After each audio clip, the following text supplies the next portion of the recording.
Hi, Mark Simmons here with more writing and publishing tips. We're going to look at the three main routes to publishing books today. But first, a word from our sponsor. If you'd like to click and subscribe or leave a comment or a like,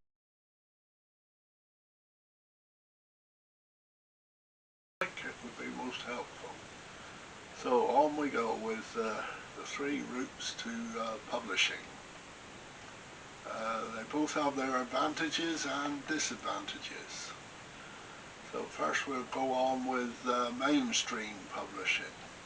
This is where you obtain a book contract from a publisher to publish your book. They will do basically everything. They'll produce a physical book, the cover, all things like that. They'll probably produce an e-book as well at some stage, and they will pay you royalties. And if you're lucky, they'll pay you in advance as well, against sales. Another advantage with them is that they usually pay you or give you a pretty good discount on books you buy off them to sell yourself, so that's an advantage. And they will usually do a lot of marketing, or they will usually do some sort of marketing, quite a bit sometimes, although I put that in brackets because some don't do very much and expect you to do an awful lot. So there we are. So how do you set about obtaining a contract? Well, first you've got to find a publisher, of course, and you can find these in the Writers and Artists Yearbook or online. Or another good idea is to go to the library and have a look at the books there in whatever subject you're going to write about and who the publishers are. Now you've got to really divide this mainstream publishing into fiction and non-fiction, because with fiction it's a lot more difficult to obtain unsolicited submissions. You've usually got to go through a literary agent. Not always, but in most cases you have. There are some specialist fiction publishers, science fiction perhaps, or the famous Mills and Boon, who will take submissions direct from authors. So but as I say, most fiction publishers require you to go through an agent.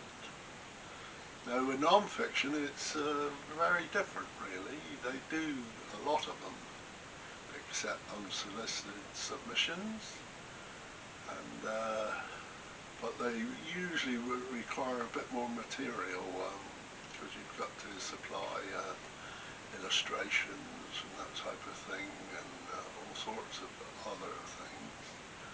But another advantage with non-fiction publishers is sometimes they'll give you a contract on the idea alone, which may seem rather strange, but this happened to me actually with my Battle of Matapan book, which I'll just, here we are, that's the Battle of Matapan. I was working, or I was a correspondent for a naval history magazine, and I was looking for some article subjects, and these magazines very often go on, these magazines very often want anniversary pieces, so I was looking up some naval actions and I came across the Battle of Matapan. And what was interesting in this was that there were two previous books on it which are quite old, but they were before the Enigma decodes had been released, so they didn't cover that at all. So I went to I think 2 or 3 different publishers with this idea, and one bit my hand off almost, and that's how the Battle of Matapan was published. I hadn't even written a word which was a bit daunting, but it all went well and it became one of my best sellers and still is selling well. So with a mainstream publisher you'll be required to make a submission. This usually means a synopsis, sample material. With non-fiction you'll have to supply an illustration list, and most publishers want you to fill in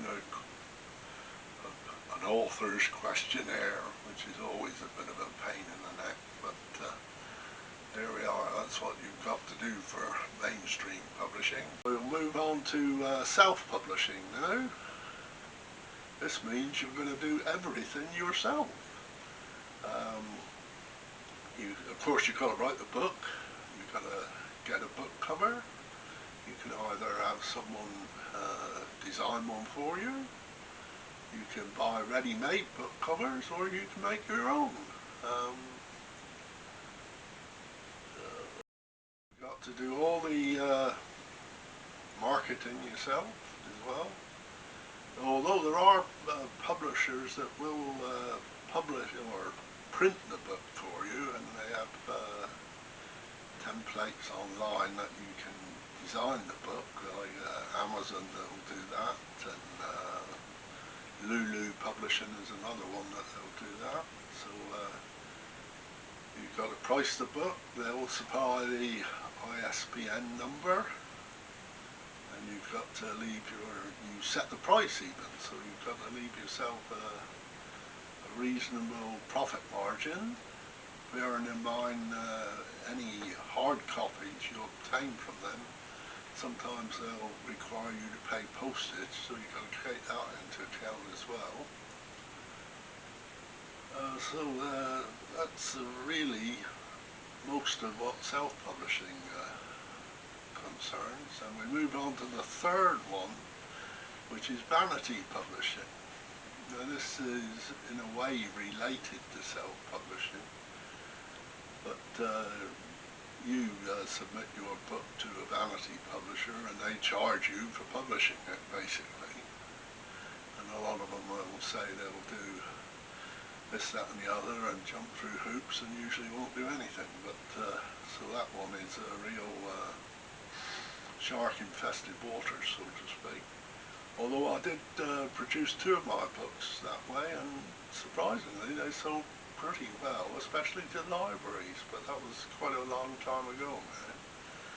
So to sum up, I've had 14 books published to date, 8 have been mainstream, all with advances, 2 have been done with an agent, 3 self-published, and some I've put out new editions with self-publishers of the previous books as well, and I had 2 with vanity publishers. Now, as a general rule, mainstream books are more successful. However, self-publishing, in theory at least, should be more profitable. So there we are, these are the 3 routes to publishing. I hope it's helpful to you. If it is, click and subscribe, and we'll see you next time.